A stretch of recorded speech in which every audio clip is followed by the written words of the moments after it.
So our functions, we often use the f of x notation or g of x notation. Most often we use f, g, and h, all right, to represent that it's a function in x. And if we want to evaluate a function, well, we just substitute the value in to the function. So for example, we might run out of room. F of 2 is equal to 2 squared minus 2 times 2 plus 1, which is 4 minus 4 plus 1, which is equal to 1. F of negative 3,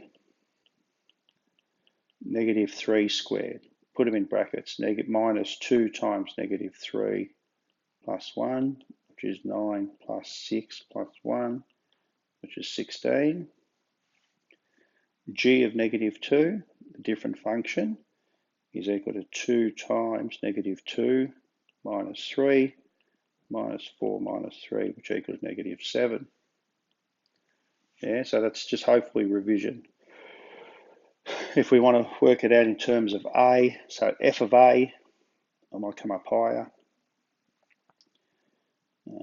F of A, we just substitute A in, and we get A squared minus 2A plus 1. So that's a function in terms of A. F of negative A is equal to negative A squared minus 2 times negative A plus 1. Negative A squared is A squared, minus a minus is a plus. We get there. G of A squared,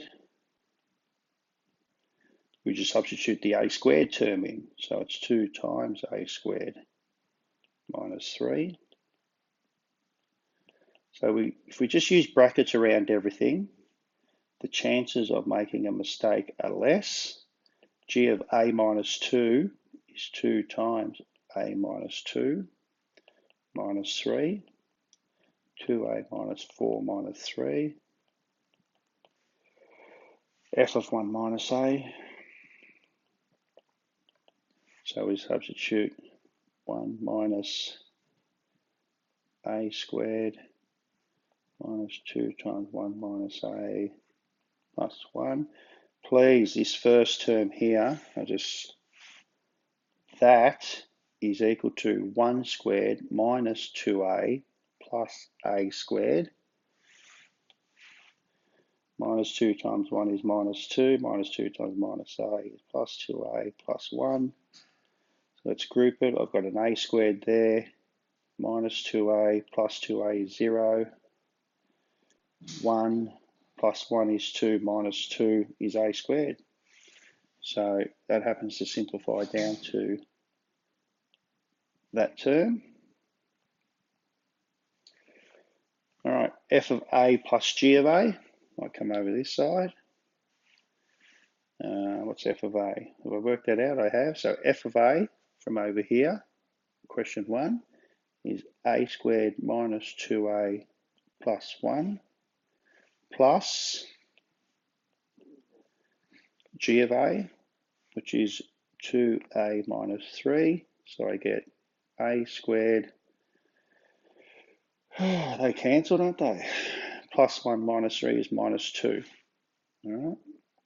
G of A minus f of A is going to be similar. In this case, we'll put g of A first, TA minus 3, minus, in bracket, f of A squared minus 2A plus 1, which is equal to 2A minus 3 minus A squared plus 2A minus 1. So I get minus A squared, 2A plus 2A is 4A. Negative 3 minus 1 is negative 4. So we can obviously check all these things on our calculator if we define them in that way. All right, types of functions. So we've got, I guess, 4 types of relations. We have a one-to-one function. So for every one x value, there's only one y value. A straight line is our typical one-to-one function. Many-to-one means that more than one x value maps to the same y value. So the x squared graph is typically one of those.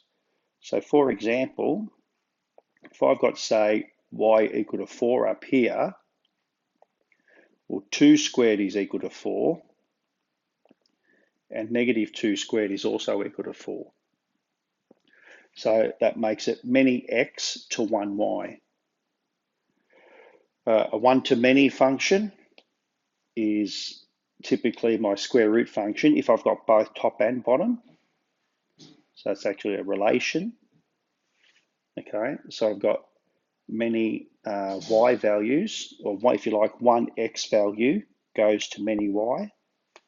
Vertical line, so it's not a function. And then a many-to-many one is our typical circle. All right. So if a horizontal line cuts a function once, then you have a one-to-one function. All right. It's only one-to-one functions that have an inverse, and that's really important in our course, because not all functions have an inverse function. So example up the top there, y equals x squared. If I draw a horizontal line, it crosses twice, so it's not a one-to-one function, it's a many-to-one function. Another definition here that we've got to consider is our implied domain or maximal domain. Okay, it's the domain that we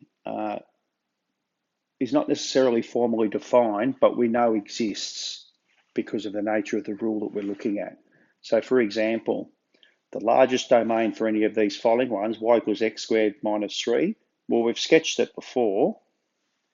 X squared minus 3 is a parabola shifted down 3 units, and there's no restriction on the x values. My x values here can be anything.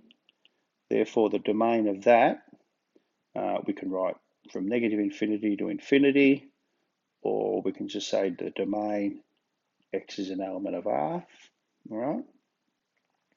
Whereas examples 4 here, we've got to think about the restrictions these functions have. So what restriction is there with a square root function? Well, the square root has to be a 0 or positive. So what we need here is we need x squared minus 4 to be greater than or equal to 0, which means x squared has to be greater than or equal to 4. So what that means is, formally, mathematically, we write the magnitude of x has got to be greater than or equal to 2. Okay? What we're saying is the size of x has got to be greater than 2 or equal to 2. And so that means x has got to be greater than or equal to positive 2, or x has got to be less than or equal to negative 2. So if you want to have a look at a graph just to highlight that, the graph of x squared minus 4 is here. That's 2, that's negative 2. And since we're going to take the square root of all of those y values, we need where the function or the parabola is greater than or equal to 0. So you can see here that it's for the x values that are bigger than 2, or for the x values that are less than negative 2. So that's the domain here. All right. With our hyperbolas and truncus kind of graphs, really we always need, come over here, the denominator can never equal 0. So 5 minus 3x can't equal 0. So 5 is not allowed to equal 3x, so x cannot equal 5 on 3. So my domain here, we can say x is an element of R except for 5 on 3 is one way to write that. All right. Find the implied domain of each of the following. We've got these, actually we'll do these ones. So same sort of thing, isn't it? The denominator can't be equal to 0, so x minus 1 is not allowed to equal 0, so x is not allowed to be equal to 1. Therefore the domain, x is an element of R except for 1. This one is similar to the one we did a bit earlier. I need 2x squared minus 4 to be greater than or equal to 0. So 2x squared is greater than or equal to 4. X squared has to be greater than or equal to 2. So the size of x has got to be greater than or equal to the square root of 2. So again, if we consider the graph, We've got a parabola shifted down 4 units. And my x-intercepts are at root 2 and negative root 2. So whereabouts is this graph? Is this y value greater than or equal to 0? It's this section here, isn't it? It's that section. Or it's going back that way, that section. So therefore we can write the domain. We can put x is less than or equal to negative root 2, or x is greater than or equal to positive root 2. All right, which using our domain rule, which you can use your CAS for, corresponds to that. If we have a sum of two functions, our domain has to work for both of those graphs. So if you look at here for x, square root of x minus 1, we need x minus 1 to be greater than or equal to 0. So x has got to be greater than or equal to 1, which is sort of that section there. 3 minus x, square root of 3 minus x, I need 3 minus x to be greater than or equal to 0. So I need 3 to be greater than or equal to x, which means I need that section back that way. And so I need this section here to satisfy both of them. So therefore I need 1 to be less than or equal to x, which is less than or equal to 3. All right, that's the domain that satisfies both of those rules over here on our CAS printout. For example 6, our hybrid function, remember it's just a series of graphs defined over different functions. So if I sketch in yellow x squared plus 5, x squared, that's a parabola shifted up 5 units, 1, 2, 3, 4, 5. And I don't sketch the negative section, and that's a hollow dot there. What about in here, the graph of 5 minus x? Well, if y is equal to 5 minus x, the y-intercept is at 5. Sorry, y is equal to 5. The x-intercept, put y equal to 0, I get x equal to 5. So 5, 5, and I would normally, that's what the graph looks like. Yeah, except in this case, I want x has got to be less than 0, so I don't want that section there. In fact, less than or equal to 0. So let's make that a solid dot, and I stop at x equal to negative 3. So if x is equal to negative 3, y is equal to 5 minus 3, which is equal to 8. So at the point negative 1, negative 2, negative 3, that point there, it's pretty close, is at 8. So let's rub out the rest of it.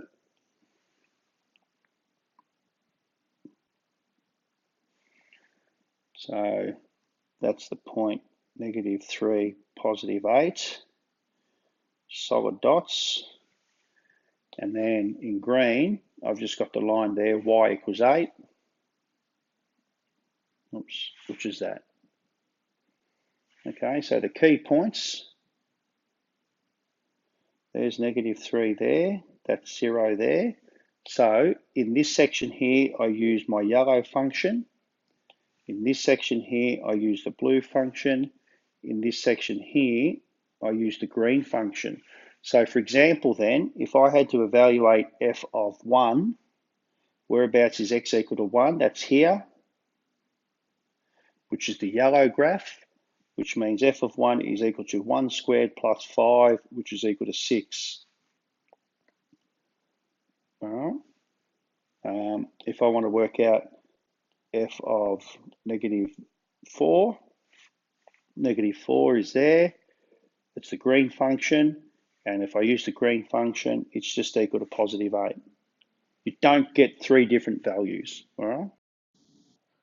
Okay, so for odd and even functions, we've got a little, what we're saying for an odd function, if we substitute in a negative value, okay, Well, the answer we get is the same answer, or the negative of the same answer, as if we substituted in the positive version. In other words, the typical odd function is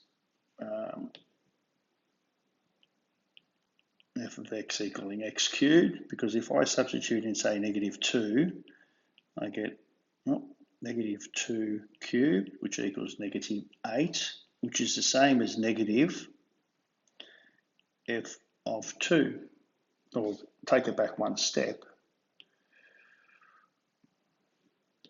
It's equal to the negative of 2 cubed, which equals negative f of 2. Okay. Similarly, for an even function, say typically equals x squared. If I put in f of -2, I get -2 squared, which is equal to 4, which is the same as f of 2. So in other words, my even function, it doesn't matter whether I substitute in -2 or +2, I get the same answer. Okay. For an odd function, if I substitute in -3, I will get the same answer as substituting in +3 and then just multiplying by a negative sign at the end. Okay. So let's have a look at these examples here. Say for something like A, are they odd or even? So if I just check out what happens if I put in f of, well, actually, I won't put in a value, I'll put in -x. F of -x is the same as -x to the power of 4 minus 2 times -x, which is, well, -x to the power of 4 is the same as x to the 4 plus 2x. Now that itself, it doesn't equal the original function, or, oops, it doesn't equal negative f of x, which in this case would be minus x to the 4 plus 2x. So this one here is neither one. It's neither odd nor even. Let's go to B. If I substitute in f of minus x, I end up with -x to the 4 minus 3 times -x squared, which equals x to the 4 minus 3 times x squared, which is exactly the same as the original function. So f of minus x is equal to f of x. That makes it an even function. Let's do the last one. F of minus x is equal to -x cubed minus 2 times -x. What's that equal to? That's equal to -x cubed plus 2x, which is equal to negative outside of x cubed minus 2x, which is my original function again. So since f of -x is equal to the negative of f of x, we have an odd function. All right. What have we got now? The sums and products of functions, just the terms imply what we need to do there. If we have a sum of functions, we're going to add them together. If we have a product of functions, we're going to multiply them together. So the key thing is here, if we're adding two functions together, for the function to exist, f plus g of x, both domains need to exist. Okay, so you've got the domain of the new function, all right, has to satisfy both old functions, all right? And you'll notice that's the same for all three. So whenever we incorporate two different functions, the domain of both functions need to intersect. So if f of x equals that and that, in terms of the math of them, it's relatively straightforward. Just a bit more landscape.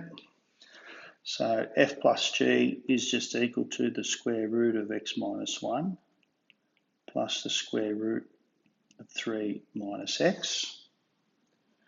So that's what the rule would be.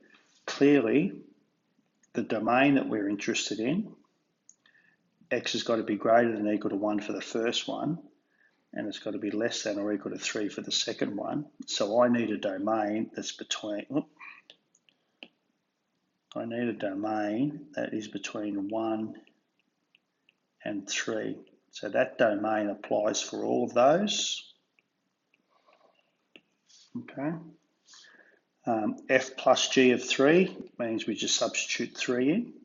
So it's the equal to the square root of 3 minus 1 plus the square root of 3 minus 3, which is 3 minus 1 is root 2 plus root 0, which is just root 2.